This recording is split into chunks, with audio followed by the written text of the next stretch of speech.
Oi pessoal, boa tarde. Aqui é o professor Kim mais uma vez. Dessa vez vou trazer para vocês uma videoaula falando sobre duas equações da termodinâmica, a equação de Clapeyron e a lei geral dos gases perfeitos, ou gases ideais. Bom, para isso a gente vai fazer uma breve introdução. Para isso a gente precisa entender basicamente o que é a termodinâmica. A termodinâmica está preocupada em estudar sistemas físicos num caráter macroscópico, né? Estudar como se comporta a energia e como são definidos e principalmente transformações em estados termodinâmicos. Mas o que são estados termodinâmicos? De forma simples, a gente pode definir um estado termodinâmico como uma certa configuração de um... Aqui a gente vai tratar basicamente de gases, né? Mas de um fluido composto por pressão, volume e temperatura. Então, pressão, volume e temperatura. Se a gente tem os valores de pressão, volume e temperatura para um certo instante de um sistema físico, a gente pode caracterizar o que a gente chama de estado termodinâmico. Claro, isso é uma abordagem bem simples, né? Levando em conta que que essa videoaula tem como foco o ensino médio. E a gente vai tratar de um modelo de gás chamado gás perfeito ou gás ideal. A gente pode tratar essa escolha, né, do modelo que a gente vai usar, ele simplesmente, assim, de forma geral, basicamente é uma mudança no modelo matemático que pode aprofundar mais, levar em conta algumas interações, levar em conta algumas coisas que acontecem com o gás.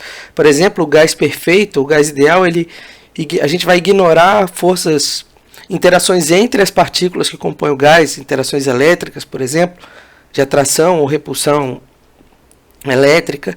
Vamos considerar que as colisões que acontecem entre as partículas do gás são sempre perfeitamente elásticas e que o volume das partículas é desprezível em relação ao volume do gás e que essas partículas obedecem à mecânica newtoniana. Então, basicamente, o modelo de gás perfeito tem essas características, mas a gente também pode trabalhar com outras. No ensino médio, trabalha-se unicamente com esse modelo de gás. E para esse modelo de gás, a equação de Clapeyron é o que a gente chama de equação de estado, ou uma equação que relaciona as variáveis de estado, que são pressão, volume e temperatura, né? Aquelas variáveis que a gente citou que definem o que é um estado termodinâmico. Então aqui a gente tem pressão, esse P, volume, o V, e aqui a temperatura. Mas essas duas outras letras? Bom, esse N aqui é o número de mols de gás. Esse R aqui é a chamada constante universal dos gases perfeitos, ou dos gases ideais. Uma observação importante que a gente precisa fazer aqui é o seguinte: quando a gente trabalha termodinâmica, então, observação importante, a temperatura sempre deve ser dada em Kelvin. A gente sempre precisa usar a temperatura em Kelvin. Se porventura o enunciado de um exercício trouxer a temperatura em outra escala que não seja Kelvin, a gente precisa converter essa temperatura antes de fazer o cálculo. Mas antes da gente passar adiante para os exemplos, vamos falar um pouquinho sobre essa constante universal dos gases ideais, esse R. Esse R, basicamente, ele pode ter dois valores. É claro, existem vários outros de acordo com as unidades de medida que você usa, mas as mais gerais são as do sistema internacional, ou então quando a gente usa a pressão em atmosferas, em ATM, e o volume em litros, que são os mais usados. No sistema internacional, a gente mede pressão em Pascal, ou Newton por metro quadrado. E volume a gente mede em metros cúbicos. Quando o problema disser que a pressão está em Pascal, ou que o volume está em metro cúbico, ou disser os dois, que a pressão está em Pascal e o volume em metro cúbico, aquele R ele vai valer 8,31 Joule por mol vezes Kelvin. Então, isso aqui em unidades do sistema internacional. Agora, caso a pressão seja medida em ATM ou o volume em litros, ou, novamente, caso o exemplo dê os dois já em ATM e em litros, a gente usa que esse R é igual a 0,082 ATM vezes litro por mol vezes Kelvin. É claro, se você procurar na internet aí, você vai encontrar valores para pressões medidas em milímetros de mercúrio, por exemplo, ou em bar, em PSI, se consegue achar, né? E até existe um cálculo que pode ser feito para poder chegar nesses valores, que também pode ser encontrado facilmente aí na internet. A gente não vai abordar aqui. Então, qual que é o foco aqui? O foco é a gente estar atento na resolução de exercícios, as unidades do problema, porque as unidades do problema vão determinar qual valor de R vai ser usado, ok? Então vamos lá, vamos fazer alguns exemplos para a gente poder entender isso, ó. Então é o seguinte, o primeiro exemplo fala assim, ó, uma quantidade de matéria igual a 5 mol de gás ideal a uma temperatura de 27 graus Celsius ocupa um volume de 16,4 litros. A pressão exercida por essa quantidade de gás é... Bom, primeira coisa que a gente vê aqui é que a temperatura não foi dada em Kelvin. Então, o primeiro passo é converter 27 graus Celsius para Kelvin. Para converter entre Celsius e Kelvin é bem simples. Basta você somar 273 essa temperatura. E 27 mais 273 são 300 Kelvin. Bom, agora que a gente já tem a temperatura em Kelvin, a gente só precisa usar a equação de Clapeyron. PV é igual a nRT. A pressão é o que ele quer que a gente descubra. O volume, 16,4. O número de mols é 5. O R, aqui vem o detalhe, ó. O volume foi dado em litros. Se o volume foi dado em litros, a gente vai usar 0,082. Mais ainda, se o volume foi dado em litros e a gente está usando 0,082, a pressão que a gente vai encontrar estará em ATM. Então vamos continuar. A temperatura 300, lembrando, tem que usar a temperatura em Kelvin.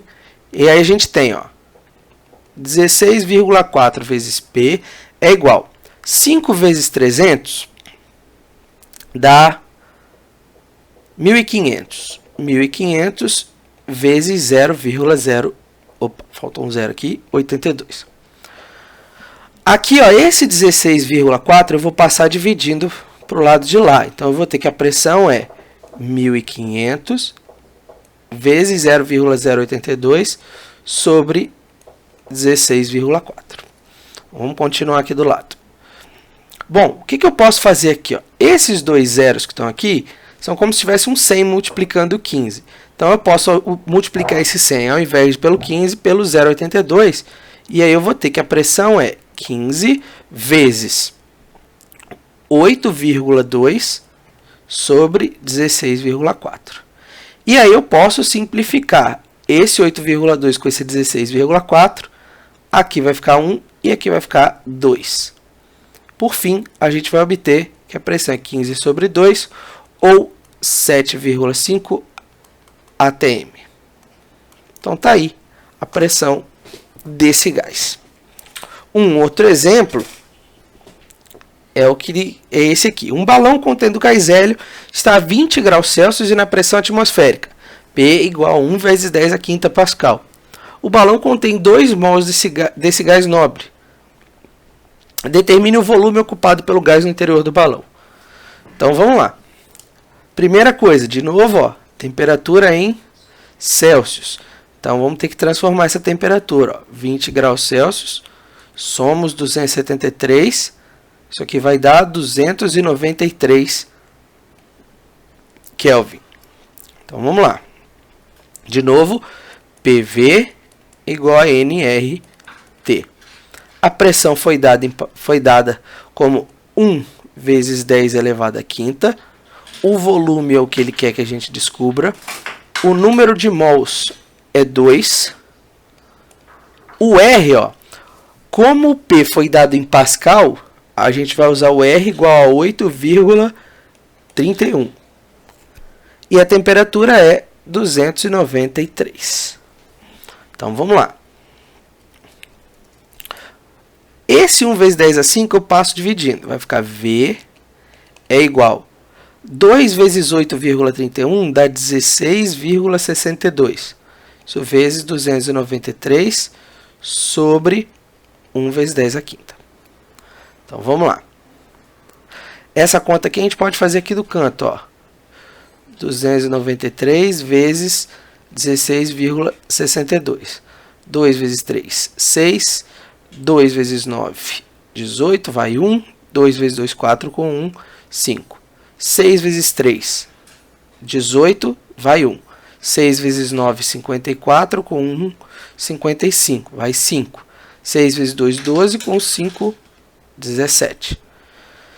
De novo, ó, 6 vezes 293, a gente acabou de ver que dá 1758.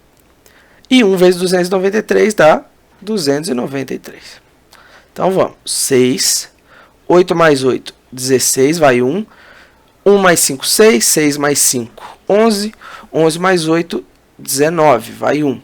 1 mais 7, 8. 8 mais 5, 13. 13 mais 3, 16. Vai 1.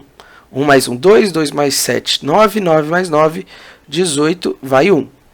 1 mais 1, 2. Mais 2, 4. Como tem duas casas aqui, 4.869,66. Então, a gente chegou nisso aqui, ó. V é igual a 4.869,66 sobre 1 vezes 10 à quinta. Bom, o 1 aqui não vai fazer diferença. A gente pode simplesmente passar essa potência para cima para obter que V é igual a 4.869,66 vezes 10. Como ele era positivo, vem para cima negativa a potência. Bom, mas aí é o seguinte. Para poder a gente obedecer, né, a questão da notação científica, o número que tem que estar aqui tem que estar entre 1 e 9. Então, eu vou andar com a vírgula 3 casas. 4,869,66 vezes 10 a menos 5. Opa! 10 a menos 5 não. Como eu andei 3 casas, menos 2 metros cúbicos. Vamos só reescrever aqui para ficar melhor. 4,86966 vezes 10 a menos 2 metros cúbicos. Então, está aqui o volume desse gás. Então, vamos lá. A próxima equação é a lei geral dos gases perfeitos. Bom, para que ela serve? Repare o seguinte, a equação de Clapeyron, ela relacionava as variáveis de estado, pressão, volume e temperatura, para um único estado termodinâmico. Se o nosso objetivo, como eu disse lá no início, é estudar transformações termodinâmicas, a gente precisa ter uma forma de relacionar dois estados termodinâmicos. Um estado antes e um estado depois de uma transformação, por exemplo. Então, para isso, a equação de Clapeyron sozinha não era suficiente. Para isso, a gente usa a chamada Lei Geral dos Gases Perfeitos, que é essa equação que vocês estão vendo aí. Esse P1, V1 e T1 são pressão, volume e temperatura para um certo estado 1. Enquanto P2, V2 e T2 são pressão, volume e temperatura para um estado 2. Ok? Mas da onde vem essa equação? Bom, um jeito simples da gente entender é, pensa num estado 1, num certo estado 1 a gente tem P1, V1 e T1. Então, na equação de Clapeyron a gente tem P1 vezes V1 é igual a NRT1. Lembrando que essa equação vale para um mesmo gás, aí em estados diferentes. Então, o número de mols dele não vai mudar. Então, aqui eu posso pegar esse T1 que está multiplicando e passar dividindo. Aí eu vou ter P1 vezes V1 sobre T1 é igual a N vezes R. Para o estado 2, eu posso fazer a mesma coisa. Ó. P2V2 tem que ser igual a N vezes R vezes T2. Pego o T2 e passo dividindo, vou ter P2V2 sobre T2 é igual a N vezes R. Então, ó, repara, ó, esse NR aqui é igual a esse. Ó. Esse cara aqui é igual a esse aqui. Então, o lado esquerdo também tem que ser igual das duas. Então, a gente chega nessa equação aqui. Ó. P1V1T1 é igual a P2V2T2. Como que a gente usa essa equação? Vamos ver um exemplo. Aqui ele fala, um volume de 10 litros de um gás perfeito teve sua pressão aumentada de 1 para 2 atm e sua temperatura aumentada de menos 73 graus Celsius para 127 graus Celsius positivos. O volume final em litros alcançado pelo gás foi de... Bom, ele deu aqui, ó, a gente pode dividir os estados da seguinte forma, o estado 1 como estado inicial e o 2 como final. Então, ó, ele já deu aqui o V1, falou ó, que a pressão no início era 1 atm, então esse aqui é o P1, esse aqui é P2, a temperatura, ó, claro, ó, lembre-se, aqui está em Celsius, a gente vai ter que transformar isso, mas isso aqui é o T1 e esse aqui é o T2, antes e depois, né? Inicial e final. E ele quer o volume final, ou V2. Primeiro passo, né, como as temperaturas estão em Celsius, é transformar as duas. Então, ó, menos 73 graus Celsius para Kelvin, soma 273 para obter 200 Kelvin. Mais 127 graus Celsius, soma 273 para obter 400 Kelvin. Então, aqui a gente tem T1 e T2. Munidos agora de todos os valores que a gente precisa, P1, V1, T1 é igual a P2, V2, T2. Vamos lá, o P1 foi dado aqui como sendo 1 atm, o V1 é de 10 litros e o T1, 200 Kelvin. O P2 é 2 atm, o V2 é o que a gente quer saber e a temperatura 2 é 400. Então vamos ver o que dá para simplificar aqui. Ó. Eu posso simplificar esses dois zeros aqui com esses dois zeros do lado de cá. Além disso, eu posso simplificar esse 2 com esse 4. Aqui fica 1 e aqui fica 2. Então vamos ver o que sobrou. Ó. 1 vezes 10, 10 sobre 2 é igual a V2 sobre 2. Bom, aqui a gente não precisaria nem fazer a conta, né? Só por comparação, a gente vê que o volume não foi alterado. O volume V2 é de 10 litros. Ok? Bom, pessoal, esse era o vídeo de hoje. Se você tiver qualquer dúvida, quiser fazer algum comentário, alguma crítica, uma sugestão, se quiser apontar algum erro também que pode acontecer, é só colocar aqui embaixo nos comentários. E não se esqueça de curtir o vídeo, assinar o canal, ativar o sininho, as notificações, né, para acompanhar os próximos vídeos e até a próxima. Um abraço.